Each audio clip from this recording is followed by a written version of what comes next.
All right, good morning.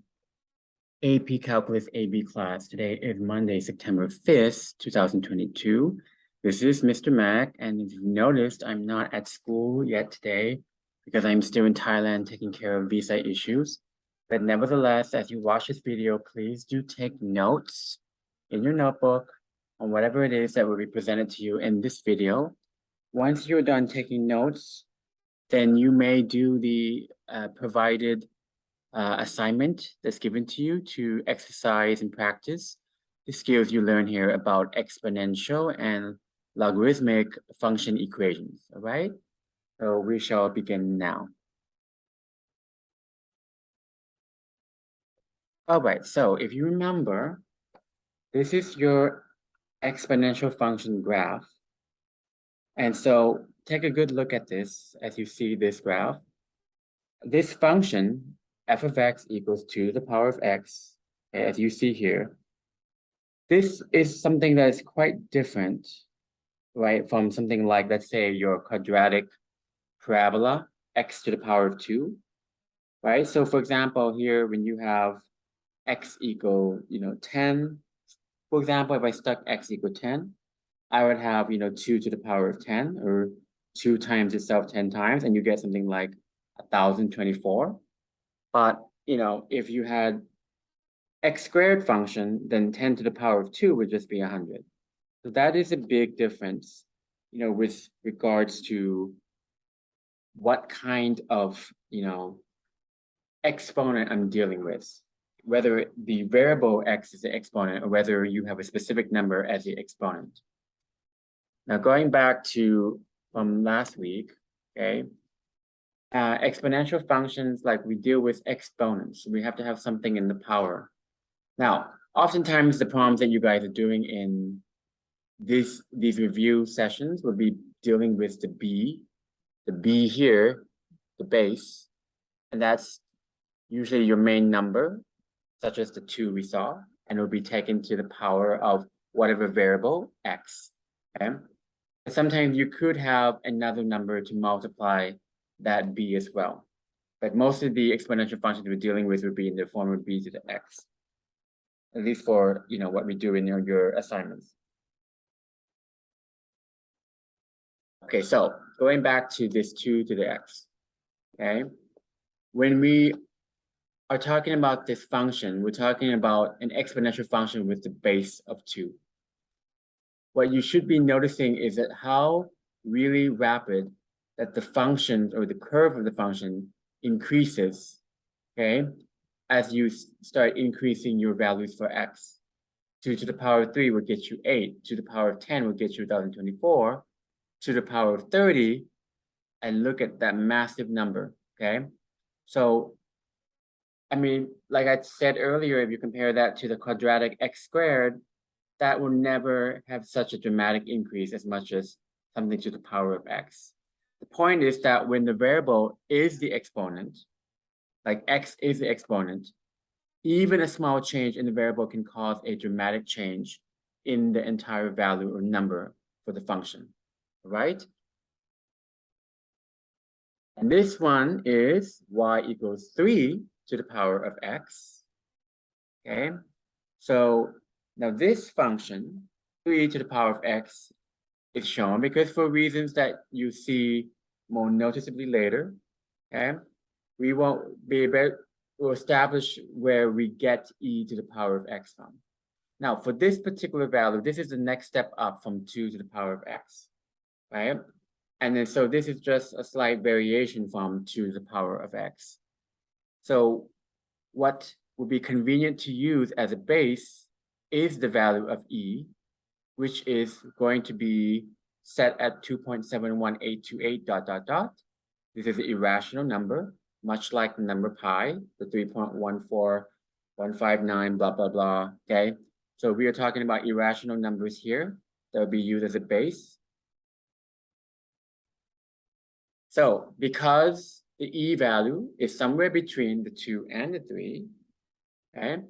So the graph of y equals e to the x fits somewhere between 2 to the x and 3 to the x, as you can see here with the red curve, Okay, so the first curve we were graphing was the green one, 2 to the x, and then the second one, the blue one, 3 to the x, and the value of e being 2 point, whatever, dot, dot, dot, will allow it to sit somewhere between 2 to the x and 3 to the x.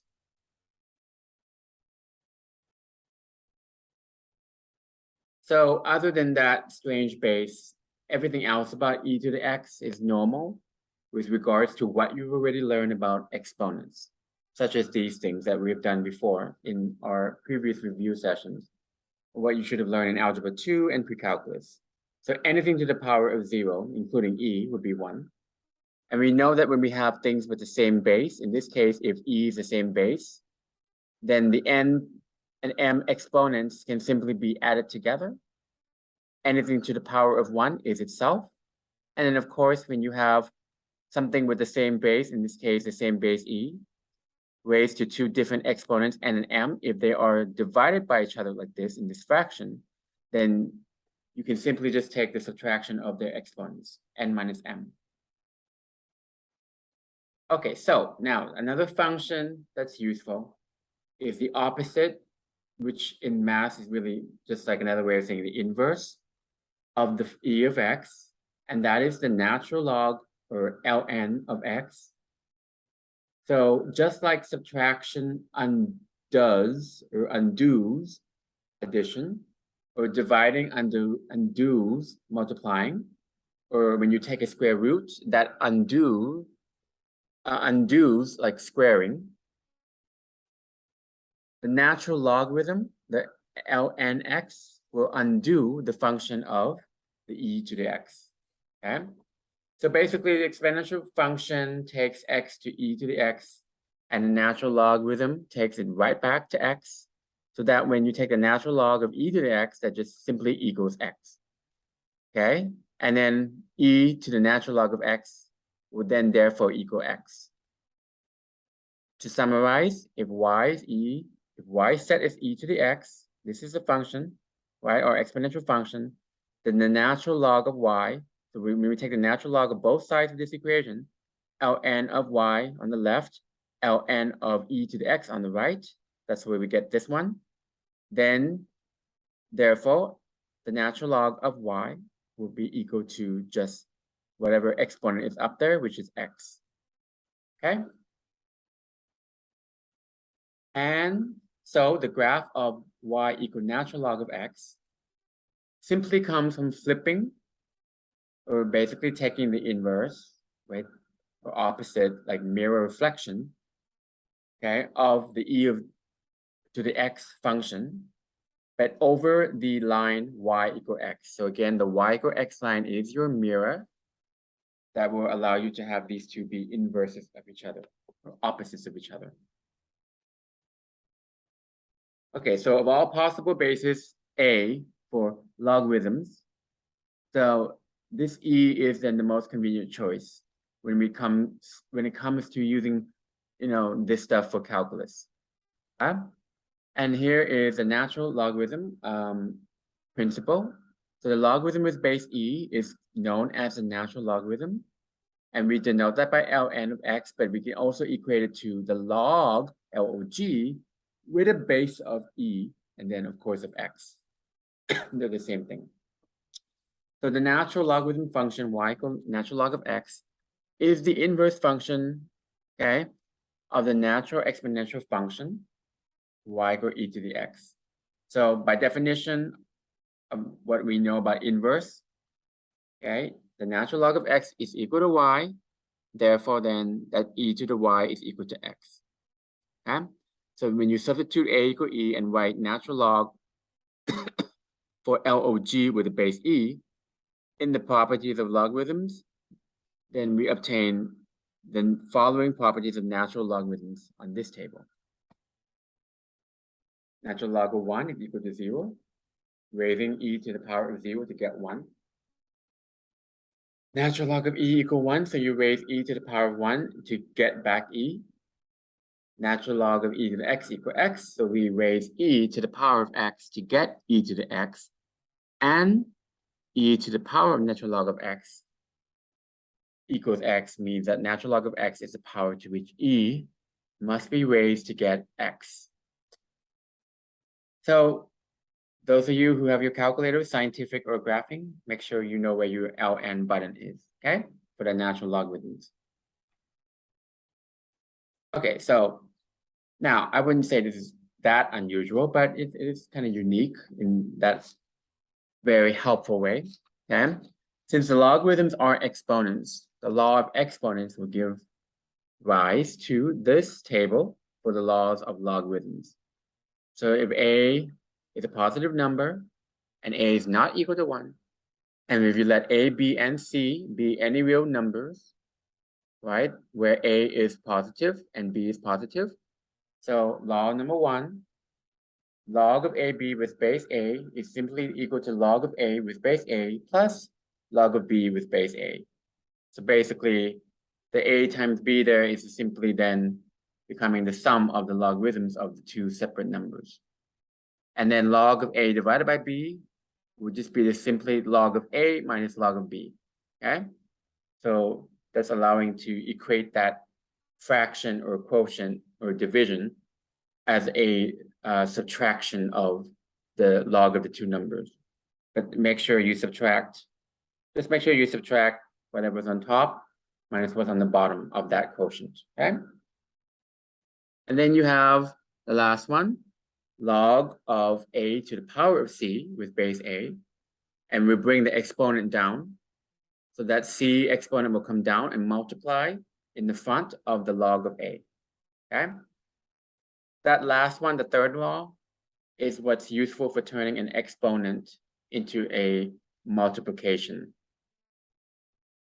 And we can apply the exact same things with this logarithms to natural logarithms. Just replace the log with ln, like this, okay? Okay, so again, the logarithmic function has the form of f of x, the log of bx, b is the base, x is the number, right? F of x is the log.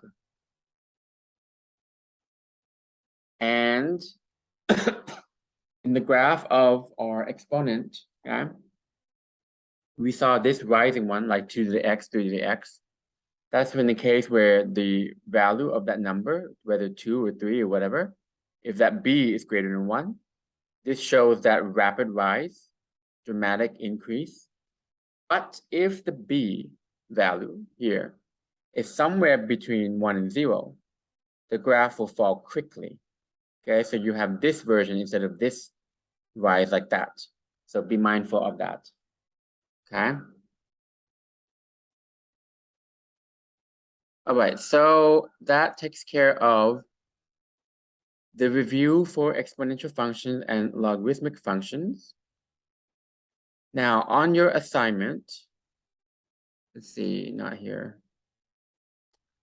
On the assignment on the Google Classroom, you should have the link to the assignment that you will be doing if it was not given to you in class, but I think that your cover teacher would have printed off the sheets for you.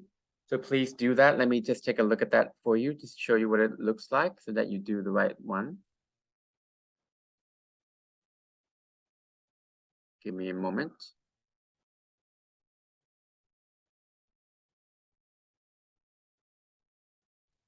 Okay, so here it is. This is what you're doing for today, September 5th, right? You should now have all the equations you need to be able to solve these problems, okay? Please do show your work here, at least 1 or 2 steps before you get to the final answers. So just stick everything in your calculator, okay? And then for number 2, you want to use this table to do these problems here, where all these have a base of 5, okay? And number 3, this is natural logarithm now, right? Part A and B should be exact. Natural log of 5 may be approximated with a decimal. Number 4, this is kind of like review what you did the previous week with domain of functions. So be mindful of what the restriction is for the natural logarithm in that parentheses. Then you'll be able to find the domain of the 4 minus x squared part.